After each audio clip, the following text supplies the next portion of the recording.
anak daring. Kalau ada orang berbuat satu kali dosa dan dia salah, kata Allah, kamu urus dulu dosa itu, bersihkan dulu. Karena di akhirat lebih besar hisabnya. Jangan pulang dulu, sebelum engkau hapuskan semua itu, aku beri kesempatan.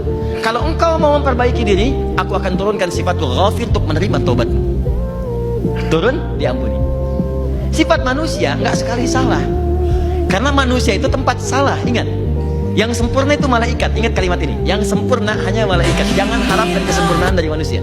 Karena satu kali, yang muslim ini kisah nyata, mengatakan kepada kawan yang non-muslim, ya, awalnya tebak-tebakan, tapi perhatikan bagaimana hidayah Allah tanamkan pada jiwa hamba yang sangat Allah sayangi ini. Perhatikan baik-baik. Kata kawannya yang muslim, menurut kamu berapa jumlah orang yang ada di masjid itu saat ini? Kata yang non-muslim, ya mungkin ribuan atau puluhan ribu. Padahal itu masuk ke situ pada saat belum direhab. Sekarang 500.000 orang masuk. Pertanyaan keduanya, menurut kamu berapa waktu yang dibutuhkan untuk membuat semua orang itu rapi seketika?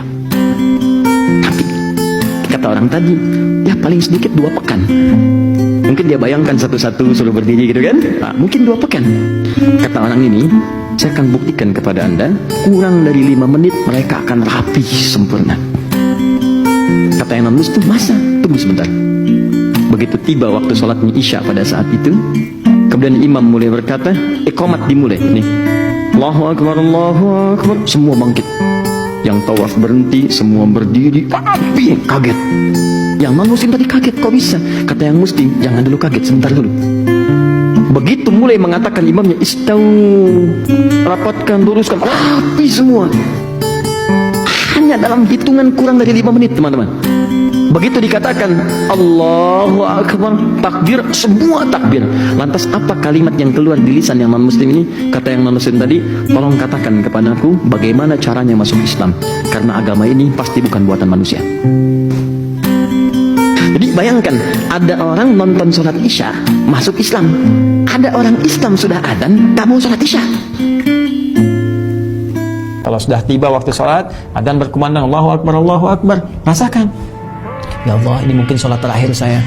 Ya, sholat kan dibuka dengan adzan, ya kan, pemberitahuannya. Adzan itu kan panggilan, ya, atau seakar dengan kata udhun, jamannya adzan itu telinga, ya, panggilan yang sampai ke pendengaran bagi setiap orang yang masih punya telinga, punya pendengaran, sampai. Terus itu kan panggilan, yang panggil siapa?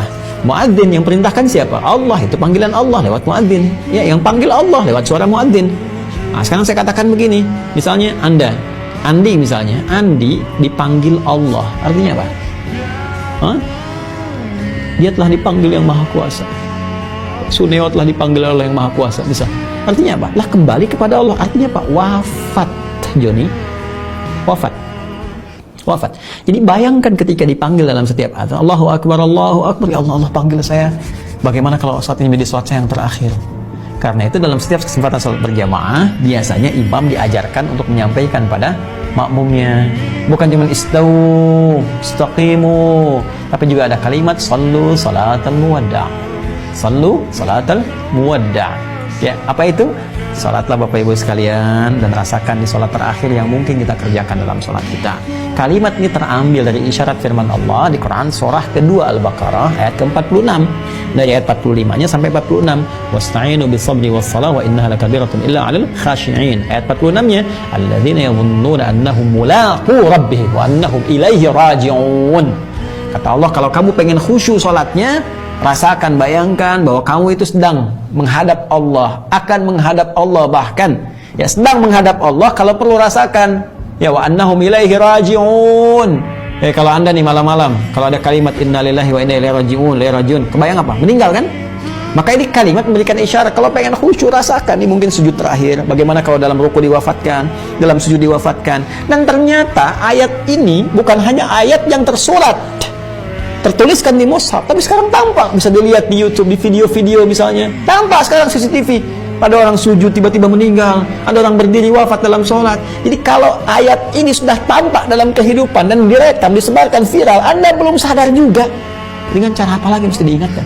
Jadi kalau kita hari ini masih mendapat kesempatan sholat, alhamdulillah, ini artinya sampai hari ini kita masih benar-benar manusia. Kan Kalau ada orang yang kemudian tidak mau beribadah apalagi salat, terkhusus ketika dia beriman, maka penting dipertanyakan, masihkah ada iman dalam dirinya?